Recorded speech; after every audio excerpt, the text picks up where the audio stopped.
O que são os defeitos, senão uma tentativa infrutífera de lidar com a virtude? Vamos pensar sobre isso? Olá, meus queridos, bem-vindos mais uma vez ao canal Direito Azul. Eu sou a Tamires e hoje vamos conversar um pouco sobre o conceito de luz e sombra. E as conclusões que tirarmos desse vídeo vão ajudar muito nos nossos próximos estudos, ok? Bom, para a física, a sombra é justamente a ausência de luz, assim como o frio é a ausência do calor. Partindo dessa ideia, devemos considerar os apontamentos feitos também pela física quando se fala de sombra e de penumbra. A sombra e a penumbra surgem quando um anteparo é colocado na frente de uma fonte extensa de luz ou de uma fonte qualquer de luz. Mas para podermos entender melhor a diferença entre sombra e penumbra, vamos entender as duas questões sobre a ótica geométrica. A primeira é o princípio da propagação retilínea da luz, que diz que em meios homogêneos a luz sempre se propaga em linha reta. E a segunda é que as fontes de luz que possuem dimensão desprezíveis, ou seja, menores, como de uma vela ou uma lâmpada, por exemplo, são as chamadas fontes pontuais. Já aquelas que têm tamanho considerável, como o Sol, por exemplo, são as chamadas de fontes extensas. Então vamos imaginar uma fonte de luz qualquer e a colocação de um objeto também qualquer em sua frente, que funcione aí como esse anteparo. Ou seja, vai criar uma interrupção àquela luz. O objeto receberá luz direta, mas a sua parte oposta não, e por isso ficará escura. Quando a fonte a que o objeto estiver exposto for extensa, haverá a formação de sombra e o surgimento de um contorno mais claro ao redor da sombra, que é denominado de penumbra. Então, a penumbra é uma região onde a luz toca somente alguns pontos, meio que a sombra da sombra, para ilustrar. O eclipse é uma ótima ilustração para essa ideia. Notem que a existência da sombra e da penumbra é justamente o que dá a ideia de volume. Aí agora vamos falar não apenas da física, mas também das artes, do desenho. Meu pai era artista plástico e eu lembro das aulas que ele me dava sobre luz e sombra e tal, e ele me dizia que é justamente a sombra que muda a segunda dimensão para a terceira. E aí, os desenhistas, os artistas, como os físicos, vão saber disso melhor do que eu, sobre os conceitos de sombra própria, sombra projetada, reflexo, meia sombra e por aí vai. Agora vamos entender esse conceito da física na esfera divina. Chamando assim, já sabem por hora, vamos imaginar Deus como uma fonte infinita de luz e informação. Não vamos nem falar de extensa como o Sol, mas infinita mesmo, tá? A Cabala vai explicar muito sobre isso, inclusive na gênese da criação desse nosso mundo e das escolhas que fizemos aí para ele. Então a Cabala, ela vai ensinar que no princípio tudo era mais pura luz e vivíamos no completo e no perfeito. Até que nós nos cansamos da perfeição, digamos assim, e optamos por criar luz por nós mesmos. Então, tipo aquele filho que cansa de ter tudo fácil e decide trabalhar para ter os próprios méritos. A partir daí, então, colocamos um anteparo diante dessa imensa fonte de luz, que foi o nosso direito. Vamos lá, gente, esse conceito é totalmente novo, ok? A ideia de que o direito seja um anteparo entre a luz e a sombra.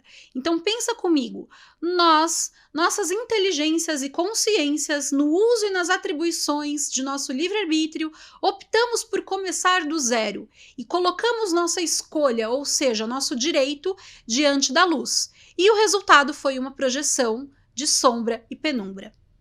A partir dessa construção, tudo em nosso mundo tridimensional passou a ter justamente os dois lados, o positivo e o negativo, a luz e a sombra, o aceso e o apagado, o calor e o frio, o amor e o ódio, por aí vai.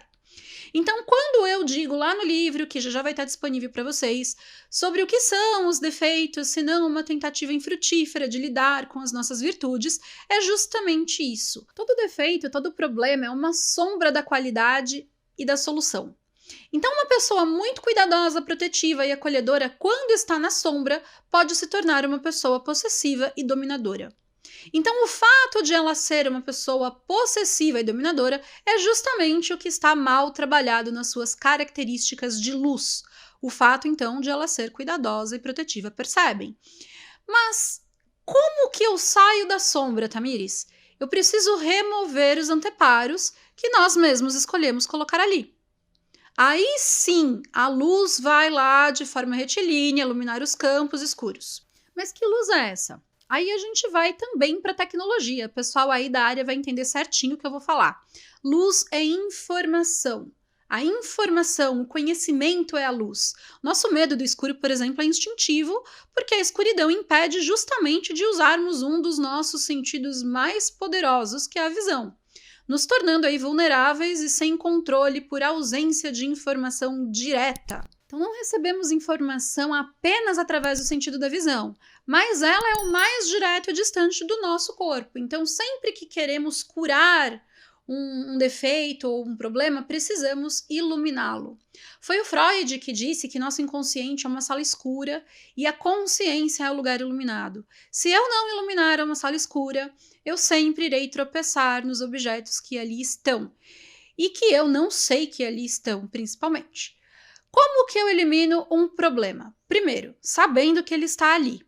A noção da existência dele é o que vai permitir que ele seja observado e analisado, para ser melhor compreendido. Aí a gente vai entrar de novo na psicologia e eu vou repetir isso sobre a importância dela em nossa vida. Aliás, por falar nisso, teve uma seguidora estudante de psicologia que me perguntou assim: mas e no caso dos transtornos estruturais de personalidade? Ou seja, aqueles que nascem com as pessoas, né? Aqueles que o cérebro em determinados pontos não funcionam. Como psicopatas, por exemplo. Eles não têm como evoluir porque é uma limitação física.